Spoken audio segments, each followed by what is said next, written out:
So our brain is like the engine of a car. Our entire being is very much dictated by our brain health. I was somebody who used to just keep going, keep pushing, all of those things until one day I woke up and I couldn't really walk. Stress itself is not bad at all. We need it. We absolutely need stress to survive.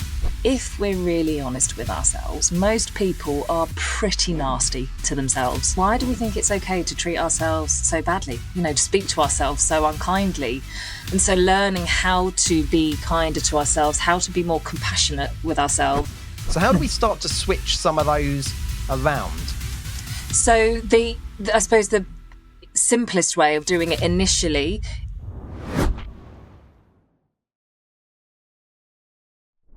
Hi Lisa, welcome to the show today. Let's start just by, I suppose, learning a little bit about you. Provide me some context to your life and what it is that you do now. Gosh, okay. So my life, we probably don't have time for my entire life story, but the context of why I do what I do today. So I'll keep this as brief as I can. The briefest version of how I got into therapy in the first place is my background was in performing arts, musical theatre. I always wanted to be on the West End. That was kind of my dream. And then around my teenage years, I started to get quite poorly. And we didn't know what it was for a long time. But long story short, my physical health meant I was unable to pursue those kind of performing dreams. But I'd always been somebody, like at school, I was kind of a prefect. I was a chairperson of the school council. I was an advocate. I was that person, vice captain, of the house and all of those things. And always felt really passionately about supporting people, helping people, giving people a voice, all of those things. And when I realized that I couldn't do the performing professionally, really, I spent a long time trying to figure out what it is that I wanted to do. So I decided I wanted to go and study psychology, but unfortunately my A-levels were not geared up to it because I was studying performing arts, so my A-levels weren't there. And also my grades weren't amazing because of having a lot of health difficulties. And at the time, as a 17, 18-year-old, I was like, there's no way I'm doing another 2 years of A-levels. So long story short, it was actually my mum who brought a prospectus for the University of South Wales. And it was the first university at the time to offer a degree in counselling and psychotherapy. And so I kind of thought, okay, well, actually, no, I love helping people. I love trying to understand people and all of those things. And it was basically, it kind of landed in my lap, really. And because with counselling and psychotherapy, generally in training, they care more about who you are as a person, and your experience and whether or not you're going to be suitable for the role. Obviously, yes, you do need to have an education, but it's much more about, what you bring. Yes. So I applied, not expecting to get an interview or any of those things. By that point, I was really, really very, very unwell, but got accepted. And somehow I got through the degree whilst balancing working and, trying to manage my health and things. And that's where it all started. And then fast forward to about 10 years ago when I set up my private practice. And I moved into the area of applied neuroscience and brain health. And I'm fascinated by all of that anyway. But because of living with chronic illness, I understood the physical side of things. I understood the psychological side of things, because as part of your training as a therapist, you have to go through your own therapy and, all of those things. Yeah. But I couldn't quite join the dots. And then I studied applied neuroscience and brain health and went, oh, okay, now it makes sense. The brain, mind, body connection. So through doing that, I was able to completely turn my life around. And I wish I could say that I no longer have the chronic illness. I still do. However, I'm able to live my life, work, do all the things that I love to do because of understanding how everything works together, basically. And I very much try and practice what I preach. Wow. Yeah.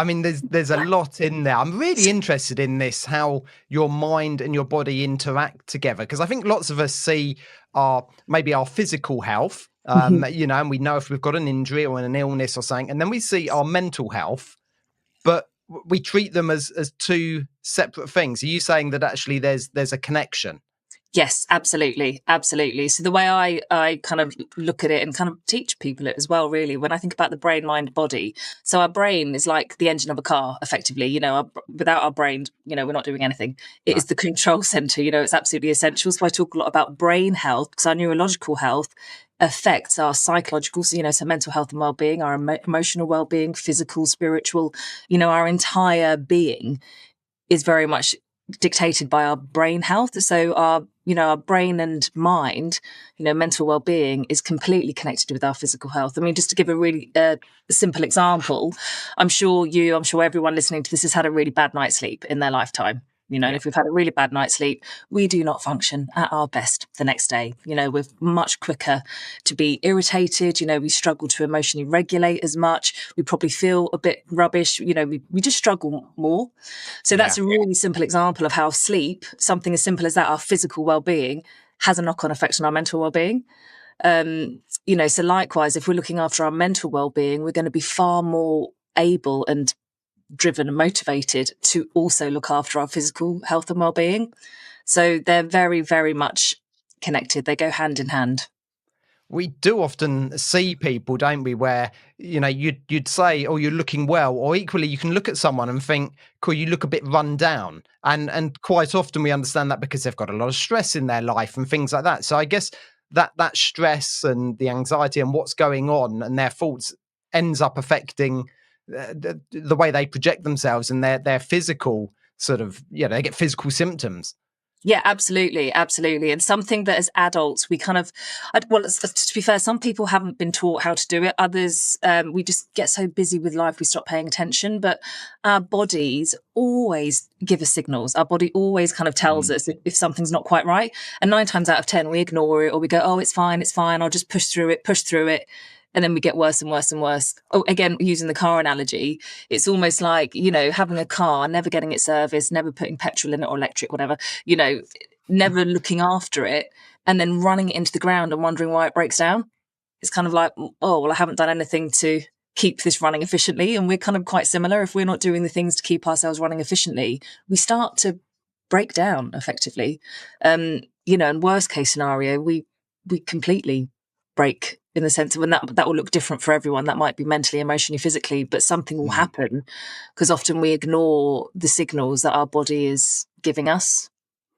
Yeah, I have heard of people who, they sort of say, my body will eventually make me take a break, because quite often, certainly for business owners, we just push forward, we work harder, we work through, we push through. And, there's nothing wrong with having a bit of drive. But if you're not listening to your body, actually that either leads to burnout or worse, some chronic illness or even sort of heart attacks or things like that because of an increase in stress. So this is really serious, isn't it, to understand? Absolutely. Yeah, absolutely. And I can say that through personal experience as well. I was somebody who used to just keep going, keep pushing, all of those things, until one day I woke up and I couldn't really walk. My body really did go, oh, that's it, you're done. That's your limit. No more. Because of kind of chronic pain and fatigue. So my body did almost shut me down, and I had to learn how to take time out, for example, how to relax, how to slow down, all of those things. And which is really difficult, especially because we live in a kind of a hustle culture. We live in a society that's like, go, go, go, do this, do this, do this, do this. And it's like, we are not machines, we are not designed to live at that pace and to be constantly switched on. Our brains really, really do need a break and to slow down. Yeah. And I guess modern life, exacerbates that by just being completely on. We've got so much technology around us, so much going on, that actually our brain, unless we make a conscious effort to go, we're taking a break, actually it almost doesn't get one. Yes, exactly. We're surrounded by constant noise. And I don't just mean literal noise, but, the notifications, the constant emails, thinking about things all the time. So it is, we're kind of putting ourselves in a position where we are forcing our brains to kind of be on all the time. And of course, we can't literally switch off our brain. Right. That wouldn't be a great thing. But learning how to slow down, how to take a pause, how to take a break, because people often don't realize as well that when we're, for example, learning something, that requires a lot of energy and effort for our brain to actually learn something. And it's in sleep or deep rest, basically. So either we're sleeping or at deep rest. That's where our brain's consolidating all of that information. That's how we learn things. That's how we, store long-term memories, for example, from short-term and all of those things. So if we're never actually giving our brain a chance to do that, or even giving our bodies chance to heal, to kind of recover all of those things, we're kind of really setting ourselves up to not do the best that we maybe can do. Is that one of the reasons why quite often, we've got a challenging project on or something like that, and we decide to take a break, we get a good night's sleep, and funnily enough, in the morning, we wake up and we've solved that problem? Is it because we've actually given our brain the time to relax, process it, and almost work out a solution? Yes. Yeah, absolutely. Absolutely. So our brain needs that rest to be able to be, wiring in those new behaviors or whatever it might be, those new learnings. And we kind of have different, I mean, I won't bore you with necessarily all the detail, but in a very basic form. So our brain has different networks. There's many, many, many different networks, but there are some key networks. We've got our executive function networks when we think about, tasks, challenge, goals, learning, all of those things. And then the default mode network. So when we're relaxed, so like, for example, going out for a walk or just daydreaming, like resting, all of those things, we switch into a different mode.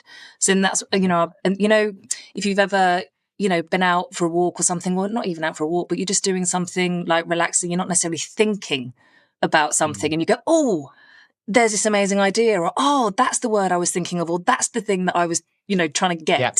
And like I say, with sleep, or like you said, with sleep. So absolutely. So when we give our brains that opportunity to be in that mode, we're far more able to then get all of that information, because our brain goes, okay, right, now we're in this mode, rather than the constant concentrate and, the focused attention. Yeah. So, I mean, most of us get a night's sleep, whether it's a good night's or a bad night's, but we know actually generally most of us go to bed in the evening, wake up in the morning. But are there additional things then that we should be doing? Certainly if you're not sleeping well, what else do we need to be doing to give our brain a rest? It's a very good question. There are many, many answers to that question. I mean, sleep, when we think about the kind of the key, like absolute key foundations of brain health and well-being, which, like I say, affects everything, like everything is connected. Sleep is number one, the most important thing that any of us can do. So I say to clients, and I appreciate, people are in different circumstances. It's not necessarily as simple as just going, oh yeah, I'm just going to have a good night's sleep. I get that. But sleep should always be the priority. Like if we're feeling stressed, overwhelmed, anxious, all of those things, sleeping is, if you think about toddlers, when they're overtired, what do they need? A nap. Right, we're like big. Imagine being big toddlers. We need naps. We need to sleep. So, like napping. If people are, I'm not, unfortunately, somebody who is able to nap. In the sense, if I try and sleep in the day, I'll sleep for like 2 or 3 hours, as opposed to 20 minutes, which is the ideal amount of time to nap. But it could just be stopping. There's actually something called NSDR, non-sleep deep rest, and you can listen. Kind of audio to put us into so it's kind of just like a very relaxed state.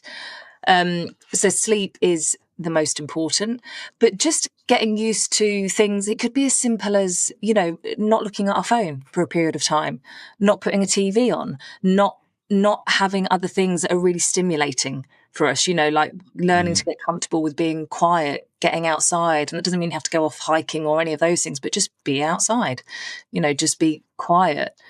So those types of things, where we're just giving ourselves that pause, finding a moment of calm, as I kind of like to call it. And that might literally be a couple of minutes. It doesn't have to be, loads of time. And even things, our eyes actually play a huge role as well. And of course, bearing in mind, nowadays, most of us are looking at screens all the time. We're online a lot of the time.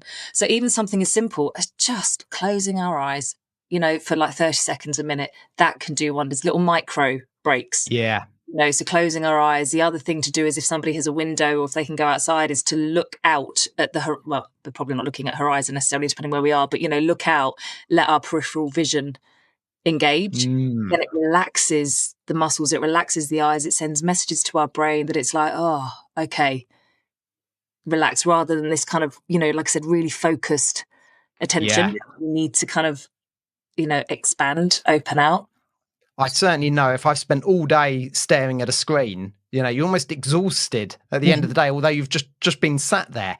And I have heard that actually our peripheral vision is almost starting to come in slightly because we're not exercising that. We're not looking around, looking into the distance. We're concentrating, and I'm looking at a screen now, but even a phone screen is even smaller. You're concentrating down to there. So I think yeah, our eyes probably, certainly I feel it as sort of one of the first things that starts to get tired from a day of just staring at a screen.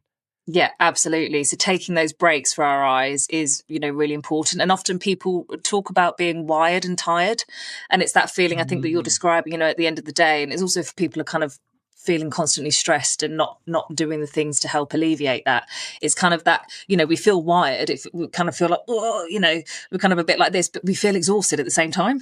So, it's that wired and tired. So, learning, and it does take a lot of practice because, like I say, most of us don't get taught it. We're not necessarily practicing it, but also, because we're fighting against this constant almost idea that it's like we need to be going all the time, and people have, endless to-do lists. And then when you add in kids and pets, family, all of those other things, and it feels like there's just not enough hours in the day. And even though it can feel really, really challenging to find the time, it's essential that we do find the time. Like I say, even if it's just tiny micro moments of calm.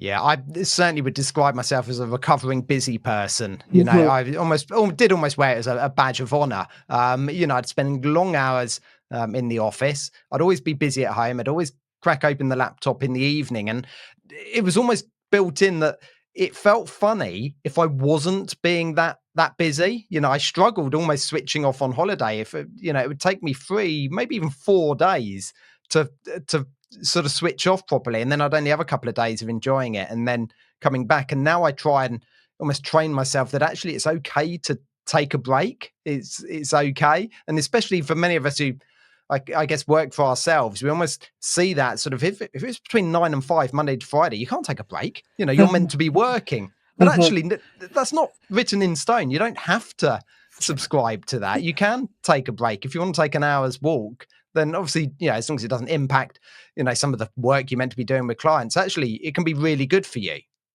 Absolutely, absolutely. And it's that thing that even though it feels really difficult, in terms of our, productivity and all of those things, we're going to be far better if we do actually take the breaks. If we give ourselves a breaks, we're going to be more productive. We're going to have more energy. We're going to be able to focus more, all of those things. So it's such an essential thing to do. But like you're saying, it's not necessarily an easy thing to do. And it is something we do have to learn. It's like a skill, and then we have to practice it.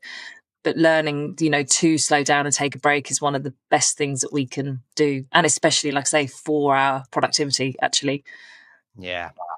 I've heard about the sort of, I can't remember exactly what it was called. And you were talking about that sort of deep, active rest where you're not sleeping, but you're taking a break and you're really trying to calm your systems. And quite often when, certainly, anyone who's, got anxiety or, cortisol levels are going crazy, am I right? This helps sort of just bring you back to your baseline and level you out, but also then gives you some energy to carry on for the rest of your day. Yeah, absolutely. So, NSDR, non-sleep deep rest, which, some people are, really, really get on with like meditation, for example, and meditating for a long time. A lot of people really struggle with that. And especially if people generally, this is a big generalization, but, if people are really struggling with feeling stressed or anxious or overwhelmed, asking someone to lie still or sit still 20 minutes, it's kind of like, no, that just, and it probably will cause them to feel more stressed or more anxious. So kind of practicing it and taking small steps. And like I say, with any skill, imagining we're starting from day dot and building it up, building up the muscle, so to speak.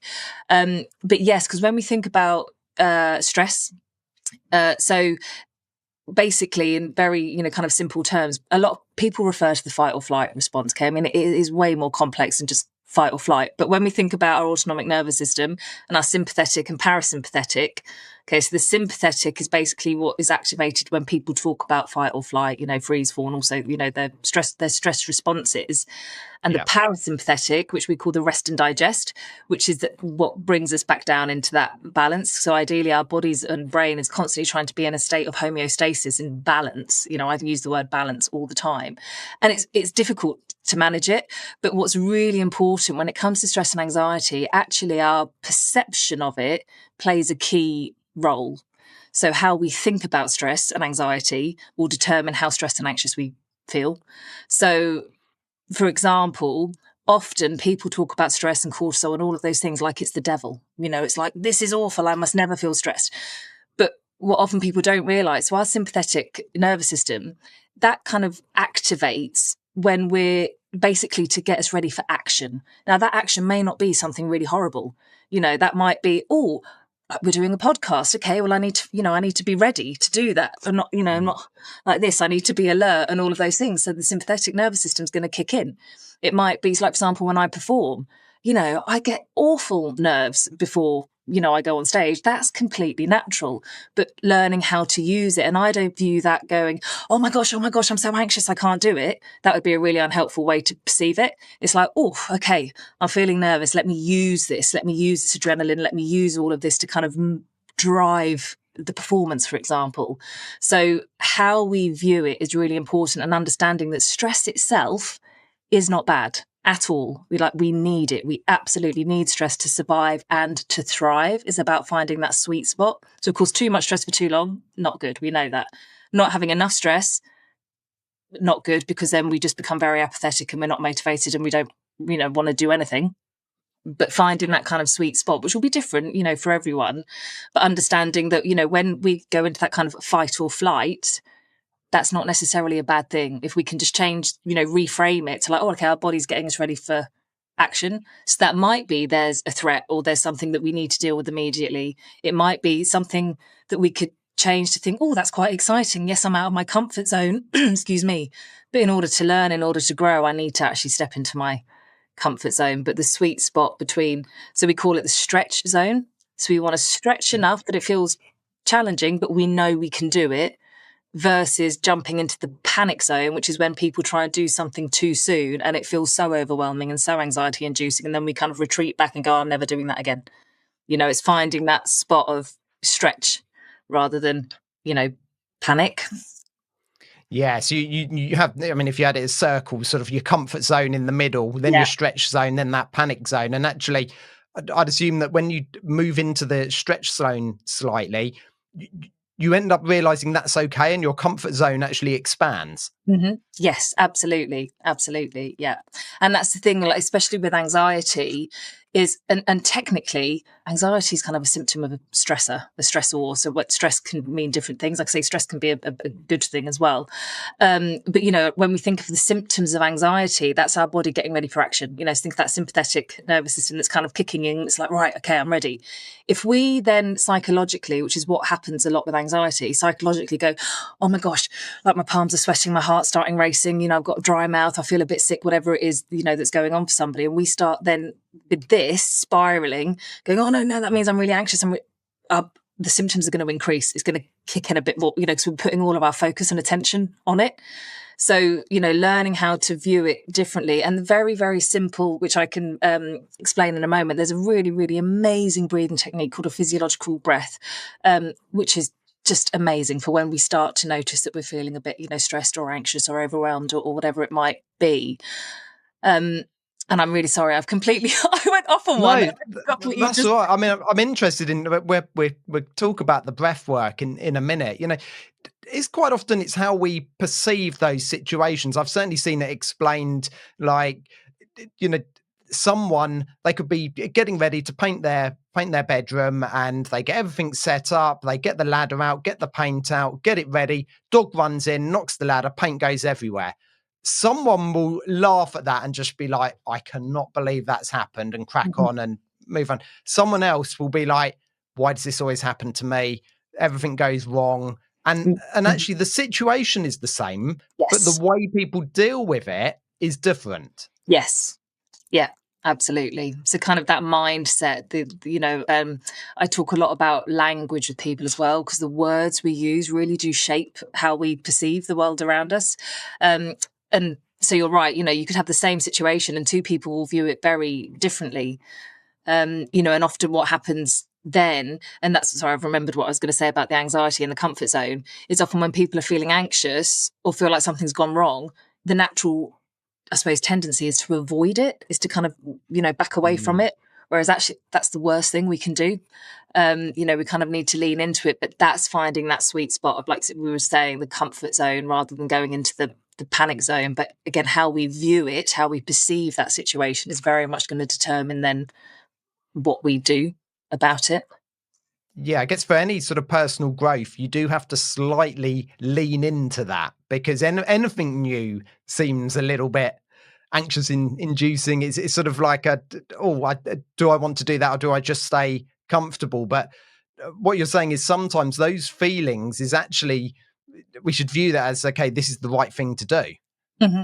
Yes, yeah, absolutely. Because otherwise, how do we ever learn? How do we ever grow? If, I think about any new skill, like people that drive, I remember the first time I got in a car and I was like, how on earth do people do this? How do you think about the mirror, worry about your feet? There's gears that I've got to be, it feels just completely overwhelming. And it's like, how on earth is that going to happen? So, we have to step hugely out of our comfort zone to be able to learn the skills. And then most people, once they pass their test, they're like this, like, yeah, like I'm totally confident, and it's all good because we've developed the skill to do it. So we're not necessarily thinking about it in the same way. So with anything that we're, that's new to us, it will feel uncomfortable because of course it is, because we haven't done it yet. We don't know it. So when it comes to language, like in my own world, I won't use the word anxious or anxiety, right? Because for me, it has such negative connotations and associations with it. I talk about feeling nervous, for example, or excited, or, apprehensive, using different words because that's natural. Anxiety is a natural physiological response to things. And of course, don't get me wrong, when it becomes problematic when it goes on all the time. And that's also because our brains like to automate things. We develop habits, so it will wire in that pathway. So that becomes the pattern of behavior. So how we view it is so, so important. And so the language that we use and all of those things really does make a difference. I love that. I mean, is that sort of part of the positive talk that we should, do to ourselves and be kinder and just talk through how things go? Because you can see people slump into it. And I've done it in the past. A few things have gone wrong in a row, and you just sort of feel like, oh, what's the point? And then you start almost negative talking yourself. And that has no benefit. In fact, it makes you end up feeling worse. So you're saying we need to try and reframe that, especially because our brain learns, because our brain works on those habits and will very quickly just default to a past situation. So if it thinks, oh, I've got to feel negative about this, then it will just do that really quickly. Yeah, absolutely. Absolutely. And you're right. Our brains are prediction machines, basically. Our brains are constantly trying to figure out what's going to happen next based on, I'm so sorry, excuse me, based on our past experience, based on the thoughts we're having, based on the dialogue that, we're having with ourselves, all of those things. So yeah, we can absolutely make ourselves feel worse. And it's important to say that, again, I tend to avoid the words positive and negative. So with things like emotions and things like that, because in my world, there's no such thing as a positive or a negative emotions. Emotions are emotions. They are what they are. What we attach to it determines whether or not that's viewed as, positive or negative, so to speak. So like, for example, feeling anxious, that might not necessarily be a negative thing. It might be, but it might not be. And again, everyone's going to have their own view on what that is. But with the self-talk, most people, if we're really honest with ourselves, most people are pretty nasty to themselves. They don't say particularly kind things or particularly helpful things. We're very quick to beat ourselves up. And one of the key things with kind of that self-talk is if somebody is really, really struggling, right, a really unhelpful thing to do would be for somebody like me, for example, a therapist or somebody to go, oh, well, just think positive. Right, it's really unhelpful. Those kind of platitudes, or but be grateful for this, or because what it does is it completely dismisses someone's experience, because the reality might be that somebody is feeling anxious all the time. They might be really, really struggling. So if I just said, oh, just say some positive affirmations, I mean, it's the most unhelpful thing, and also it likely is going to make someone feel worse, because if there's a really strong belief that what we're telling ourselves is true, if you try and completely flip it around, so let's say somebody feels like really lacking in confidence, And then they, get asked to go, well, just say to yourself in the mirror, I'm a really confident person. If that goes against everything that they believe, all that's going to do is then spiral more thoughts to kind of counter it, to go, well, no, because of this and this and this and this and this. Also bearing in mind that our brains look for evidence to support how we feel. So the trick is we want to acknowledge someone's reality, what's true for them at that time, but help to start reframe. So again, all of these things need to be done gradually. So for example, let's say somebody's saying, I'm an anxious person. Right, that's an absolute no in my book with terms of language, because it's an identity statement. It's not a helpful identity statement necessarily. So we would say something like, I feel really anxious a lot of the time, for example. Okay. Right, that might be true. That might be absolutely true for that person. So it's like, I feel this way. But then what we can also say is, it might be, I feel really anxious all of the time, but I know I can feel something different, because the reality is we don't feel anxiety 24/7. It might feel like that to somebody, but that's not reality. That's not actual fact. That's the narrative that we're telling ourselves. So, in terms of our brains, if we start saying, I feel something, we know that means there's a different option. There's a possibility that we could feel something different, because we do feel different things at different times. So it's about, just slightly tweaking the language to start making those shifts into changing the neural pathway, kind of the automated thought process or the pattern, and changing how we perceive things. So it's making sure that actually we control our brain in a way, and we train it and we guide it, rather than just letting it run away with these negative thoughts, which, like you say, lots of people, and I think we're all born with it, we've got that negative bias, and we seek that out. But equally, I've often heard, I probably wouldn't put up with someone speaking to me in the same way I speak about myself. You wouldn't class that person as a friend if they spoke to you like that. Yet we all do it to ourselves. Yeah, absolutely. And it's sort of, why do we think it's okay to treat ourselves so badly, to speak to ourselves so unkindly?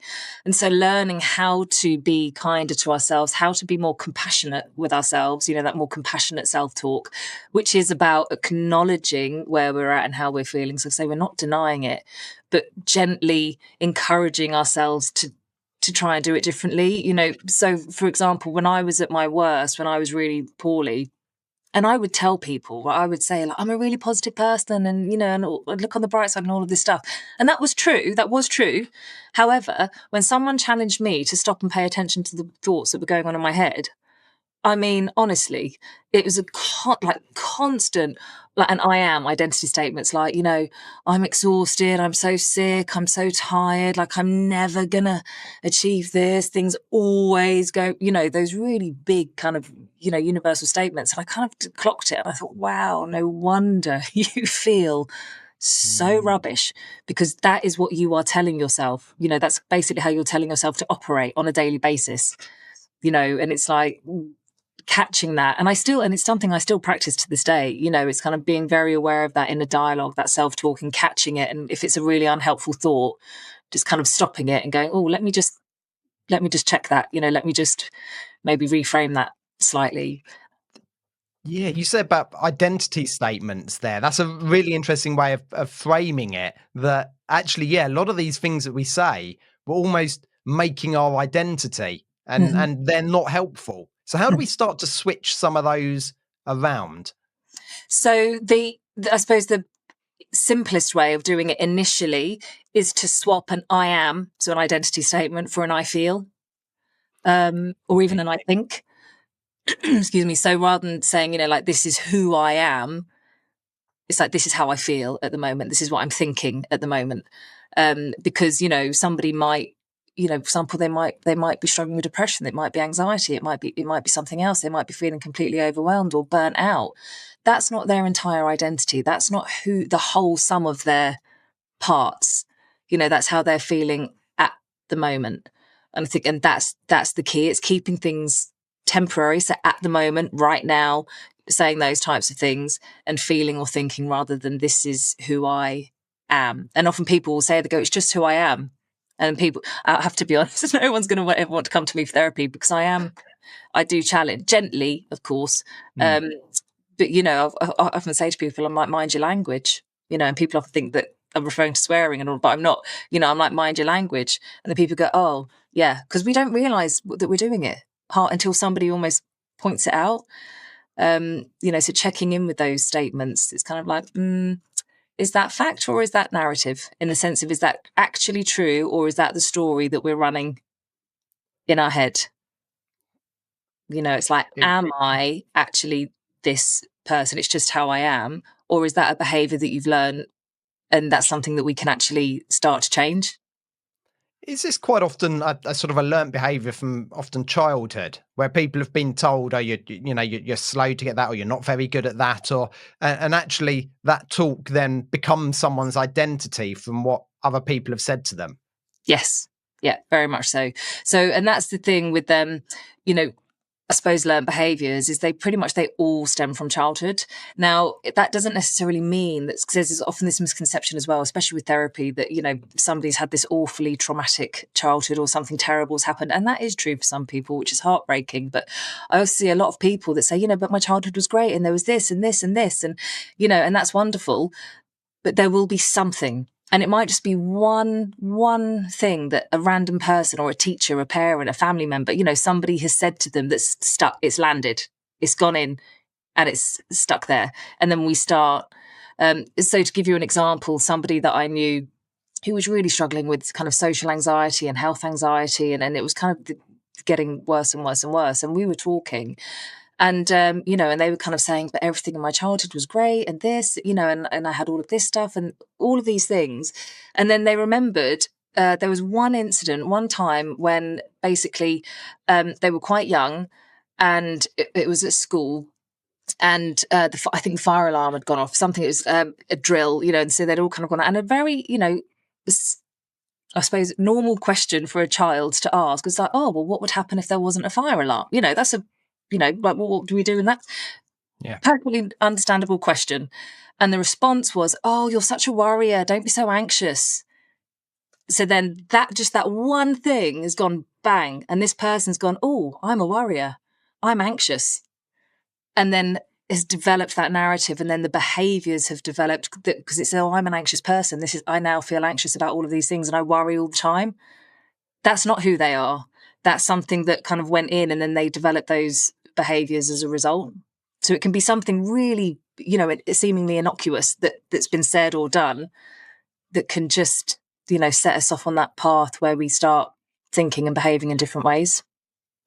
I guess I've used that language, childhood trauma, before as well. And actually, I've had conversations with my parents saying, when I say childhood trauma, I'm not blaming you as parents. You know, these are things that happened during my childhood. And that's almost exactly what you're saying there. And I think one of the issues is, as a parent myself, we're blagging it as well. You know, we don't know. We get stressed. We probably snap and say the wrong things. And, you know, I often say, you know, my aim is to, you know, try and not fuck the kids up too much because, you know, they will always take on things based around my behavior, my actions, things that I've done. And I try my best, but none of us are perfect. Yeah. But it's then, I guess, when you're getting into an adult, understanding those and dismissing that or moving on from that, saying that wasn't helpful for me to take that on as my identity. Yeah, absolutely. And as, you know, adults, as, you know, just in general, but also especially as parents, it's remembering that we model behavior. You know, children learn, people learn through the behavior that is modeled to them. So especially with children and as parents and, you know, and teachers and all of those things, it's, of course, we're going to get it wrong, right? None of us are perfect. We're human beings, you know, like we're going to say things, we're going to have our moments where stress has overwhelmed us and we've, you know, lost our temper or whatever it is. But the most important bit is then acknowledging it, especially with young people, and having the conversation. That's crucial. And same in any kind of conflict or anything at all. It's having the repair afterwards. It's the explanation of, you know, which might be, for example, you know, like, you know, mummy was feeling really stressed and really overwhelmed, you know, and I kind of took that out on you, and, you know, and I'm sorry that wasn't okay. And this, you know, so it's kind of, so we're helping kids learn and understand that people do have different feelings, and sometimes things are, you know, they do feel too much, but then there are ways that we can manage that. and teaching people how to then learn to regulate as well. Because ultimately emotional regulation is crucial, because when we're stressed, and we have nervous system dysregulation, we need the tools to be able to keep ourselves, calmer. Yeah. I mean, just to finish off today, because I've absolutely loved our conversation and learning so much about how the brain interacts with the body. What is one thing that actually we should all start to introduce into our life to help us regulate emotions? Is there something, you said getting enough sleep is a key one. Yeah. What's something else we can additionally do that might even help us get better sleep? Yeah, I'm so sorry if you can hear my dog barking in the background. Oh, it's all right. Don't worry about it. She's going to knock on the door. Typical. I probably had a delivery and she thinks that she's the biggest protector in the world. So apologies. That's really loud. I would say the physiologic breath above, sleep, absolutely. If we can learn to prioritize our sleep, amazing. Things like social connection are, again, second most important foundation of brain health. But a physiologic breath, because that's something we can do in the moment. It's something we can practice day to day. And this is a tool that is neurobiologically hardwired to regulate our nervous system. Okay, so it's a fail-safe. It can't not work, so to speak. And the way it works is it maximizes oxygen, offsets carbon dioxide, which is often then what causes a lot of those symptoms with anxiety. So we can be practicing that on a daily basis, and it quite literally strengthens our nervous system. It makes our nervous system more resilient. So we become less reactive, and that's what we all want. We all want to learn how to respond rather than, react. So I can demo that if you want, but that is a tool that I tell everyone. I'm like, start doing this and it will make a difference. So basically, you want to exhale first, because often people are like, and then it's like, you've got to give yourself space. So it's a double inhale. So we're going to take a long inhale through the nose, followed by a short, sharp inhale. That's to just maximize capacity. And then a long exhale through the mouth. Okay, so it looks like this. So apologies for, so we go like this. Exhale and breathe in. Short, sharp. Hold for a second and then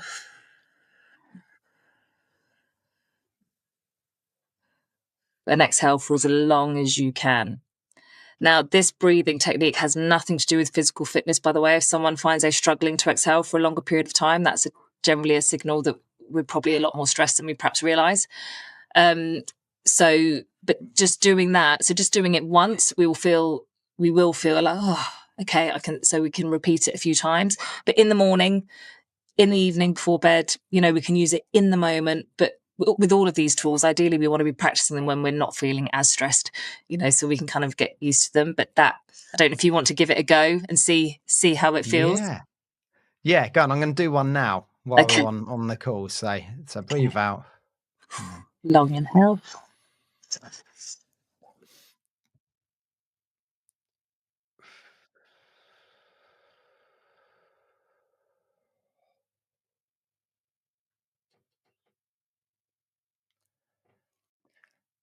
It does just calm you, doesn't it?